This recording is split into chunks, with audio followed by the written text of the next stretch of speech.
Hi, it's Ashley from Sweet Dreams Bake Shop, and welcome back to my channel where I make a lot of cake and cookie decorating tutorials as well as give a lot of baking business tips. So I know this has been the longest period of time that I've ever gone without uploading a video, but I was just recuperating from the holidays. I hope you guys have had a very Merry Christmas and a Happy New Year. Now, of course, with Christmas comes all of the Christmas chocolate. As a teacher, I am so blessed and I get gifted with tons and tons of chocolate, but I never can eat just that amount of chocolate on my own, not even when I share it and spread it amongst family and friends. So I decided to take all of that leftover chocolate and turn it into some delicious macarons. If you guys have watched any of my macaron videos before, you know I always use my tried and true, which unfortunately I can't share with you on this platform. You'll have to go and take the class yourself if you want to obtain this recipe. But I will be giving you some macaron tips throughout. I just won't be able to give you the exact recipe for it. But have no fear, I will link down in the description box below the exact class that I took, and if you're local or if you're in the local area, hopefully you'll be able to take one day. And if not, I highly recommend you go check out Pies and Tacos, one of the best macaron channels on the platform. She has tons and tons of recipes, which are very comparable to the recipe that I'm using, so definitely go and check her out as well. So my general game plan here is to use up as much of the chocolate as possible. So I'm going to aim to do 4 different flavors, which is why I am making sure to measure everything out in 4s. Now you'll notice here with this chocolate one, I'm just haphazardly adding in that cocoa. It's mainly for color and a little bit of flavor. The key with this is to really make sure that you're not adding any more than a couple tablespoons, or else it will mess with your batter and you won't get feet. Now, I've mentioned this before in other videos, but coloring your macarons isn't really like coloring batters or icings. You do have to do it all separated like this, or else this portion right here gets very complicated. Now, I am going to leave this portion in real time because I find that any macaron recipe that I use, this part is so important. Now, when I actually took the class, I learned to do it in a completely different way. I was told to use a hand whisk to beat out that air.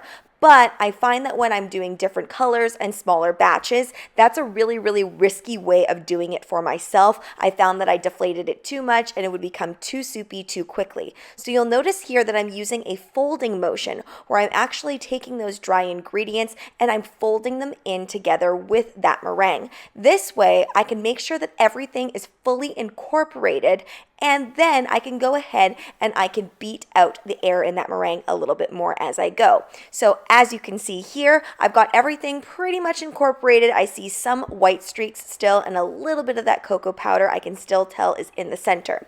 But what I'm doing is I'm lifting up that spatula to see, did I do this part properly? Yes or no? It's still a little bit thick. Now I wanted to show you this with the cocoa one, and I'm going to show you it again with the other batters. The reason that I'm showing you with this one is because this one is slightly thicker because of that added tablespoon or 2 of cocoa powder. So it's not going to end up as loose as the other ones. But during the baking process, it really doesn't change that much.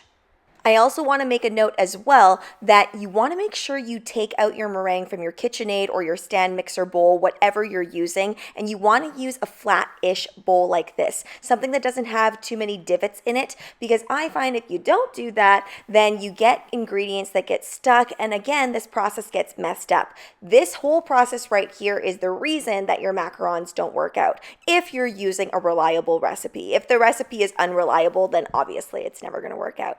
So here I can still see my batter is a little bit thick, but what I do is I usually let my batter rest a bit, and then I give it a couple more turns before I actually put it into the piping bag. Now, ideally, you actually don't want to let your macarons rest for too long. If you let them rest for too long, then they end up cracking. So you want to make sure that you pipe them out as quickly as you can. But of course, I'm making 4 flavors, so there's going to have to be some rest time in between. And I'm going to make sure that I cover this with plastic wrap. And you might be surprised to learn at how long this process actually takes. And even though I've made a lot of macarons, I still take my time with this portion because, of course, if you mess up this portion, it's really all for naught and all of your work and ingredients are going to go to waste. I went ahead and repeated the process. I'm measuring out my meringue and then I'm incorporating it with all of my dry ingredients. Really important that once you add in the meringue, you should start the process of mixing everything and folding it together. So once again, I'm going to slow down that process for you. This one is no cocoa powder added. So as I'm folding the ingredients together, I find this comes together a lot more quickly and gets a lot soupier more easily. So it's really important that I'm scooping up those dry ingredients and really scraping the side. I also sometimes occasionally cut through the center of the batter so that I'm getting all of those dry ingredients that have been encapsulated in the center. Now, the one downside of macarons, as I mentioned earlier, is how difficult it is to color them. So at this point, if you're noticing that you don't like the color of your macarons, it's a little too late. You can try adding in some powdered colorings, but again, it might not get fully incorporated and you'll end up with a weird marbled look if that's not what you're going for. So again, you got to be really, really careful about how you color them. And if you're selling your macarons, I always make sure to tell people that I won't be able to get the shade exact. So I don't know how well this is showing up on camera, but it is a lot looser feeling than the chocolate ones, but both of them end up turning out with the same type of feet. So it really is a lot about your feeling when you're piping this. And finally, we're on the last flavor, so I'm just quickly going to mix this one up. You'll notice this is a lot punchier of a blue. I think I went with about 3 or 4 drops of coloring, whereas with the other purple pale color, I only went with 1 drop. And now it is finally time to start piping all of the macarons. I believe these rested only a total of 10 minutes, which is pretty good. I really want to make sure that I'm piping these before that 20-minute mark, or else I do end up getting cracking with this particular recipe.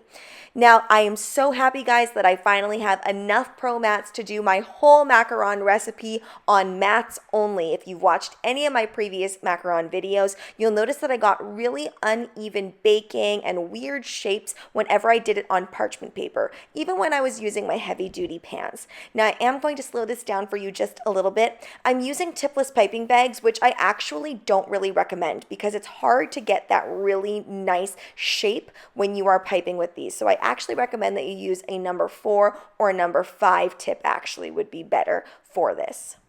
I also recommend that you use fairly large piping bags so that you don't have to keep refilling your bag and then also squeezing out that excess. Squeezing out that excess does actually change the texture of your macarons. So once you've actually gotten it to the stage that you need it to get to where it falls into itself without you having to do too much, you really don't want to have to fiddle around with that. And one last tip, which I do an okay job at, but I can see that I'm holding my piping bag at a little bit of an angle. As best as you can, you want to hold it up and down. This is going to ensure that your macaron stays nice and flat. And this is a rest recipe, which means that it did rest for about 30 to 45 minutes. I always find the taller the feet I want, the longer I need to let these rest for.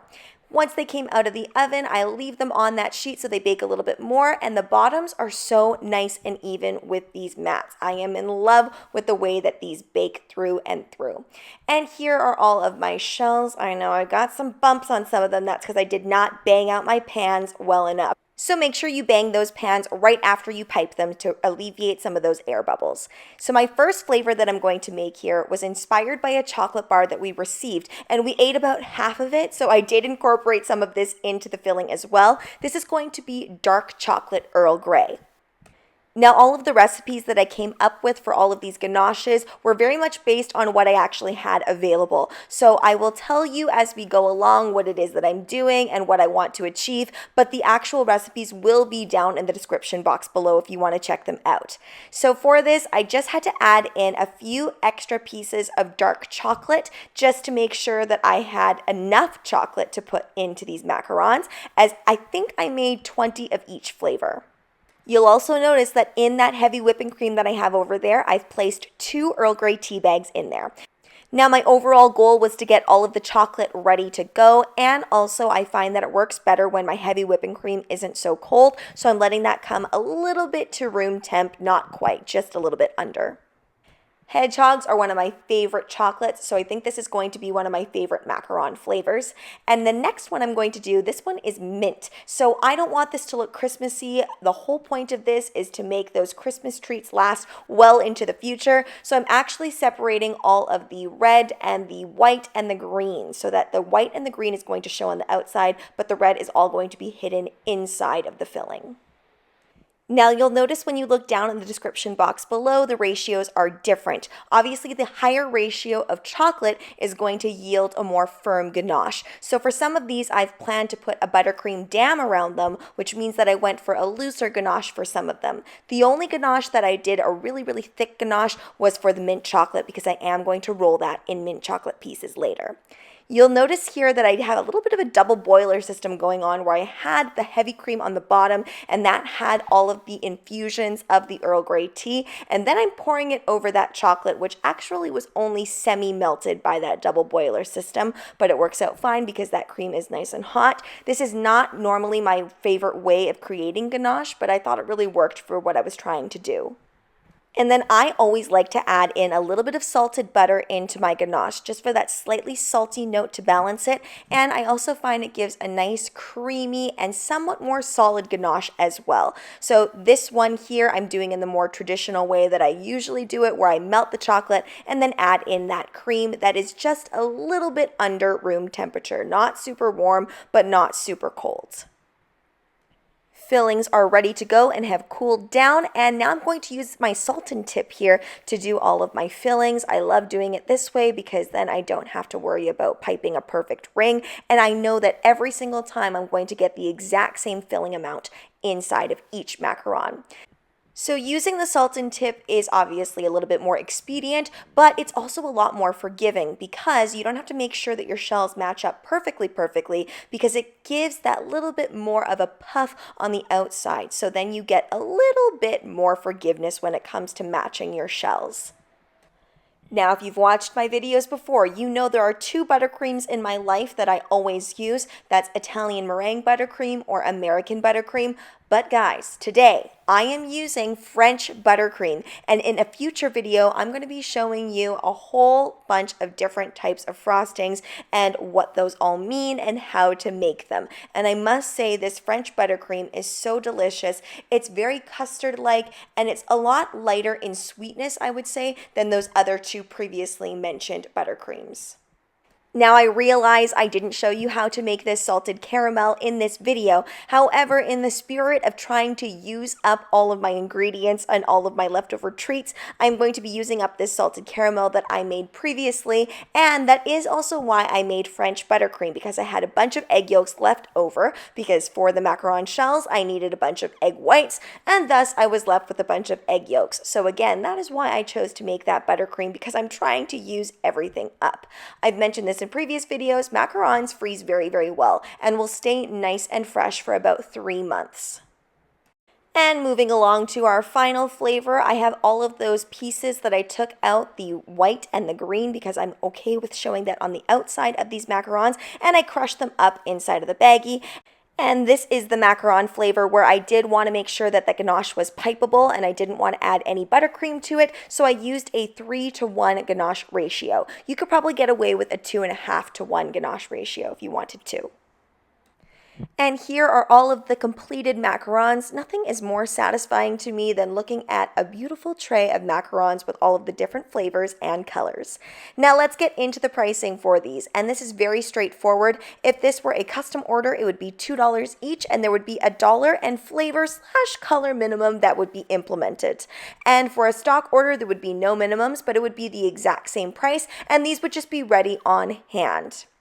Now let's get into the subscriber submission of the day. I thought these were very fitting.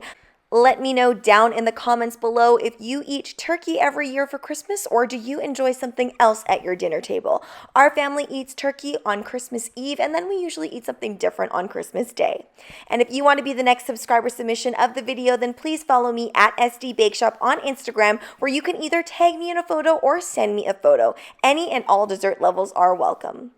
Thanks so much for watching, guys. Don't forget to like, share, and subscribe so you can be part of the Sweetie fam. Right now, I'm uploading weekly, so make sure you hit that notification bell so you know when I upload. Also, be sure to comment, request, or ask a question. I love hearing from you guys. Bye!